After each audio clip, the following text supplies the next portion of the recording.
বিসমিল্লাহির রহমানির রহিম। সকল প্রশংসা আল্লাহর নামে শুরু করেছি। বন্ধুরা, আজকে আমাদের গ্রামে প্রচণ্ড ঝড় উঠেছে। দুঃখের কথা এই যে আমরা মাঠে ধান কাটিছি, ঢাকতেও পারবো না, কি আল্লাহ জানে, না বাড়িতেও আনতে পারবো, কোনোটাই হলো না। কৃষকেরা এই রকমের এই মাঠে মারা যায়, তার মধ্যে বৃষ্টিও নেমে গেল, ধান বাড়িতেও আনা হলো না, আর সে মাঠে তো ভাসিয়ে যাবে।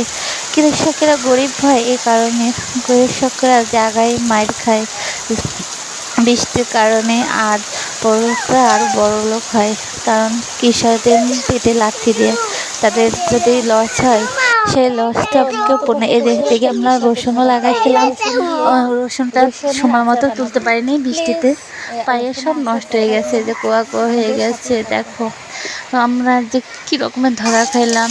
তারপর বিকাল হলে আমরা এই যে ডাল, মুসুরি ডাল চচ্চড়ি, এই ডালটা আমার খুব পছন্দ। বন্ধুরা, তোমাদের কি মুসুরি ডাল চচ্চড়ি খুব পছন্দ?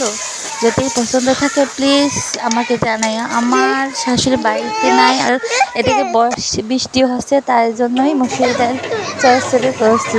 পরের দিন সকালে এই যে সেই ভিজা ধানে আমার শ্বশুর শাশুড়িরা ঘাটতি আছে, দেখো ভালো করে ঝাড়াও যাচ্ছে না। এই ধানে কি আমরা ভাত খেতে পারবো? ভিজে গেছে, বিচেলিগুলো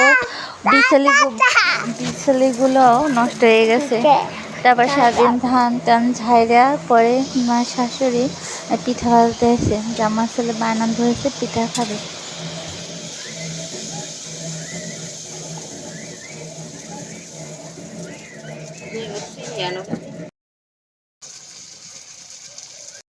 আমার মতে বলে ভাঙ্গা স্ট্যান্ড দিয়ে কে কাজ করেন প্লিজ কমেন্টে জানাইবেন। এই যে এদের গোড়া ছিল না, তাই মাটি দিয়েই সেটিং করছি, আর এটা তো একেবারে ভাঙা। এই যে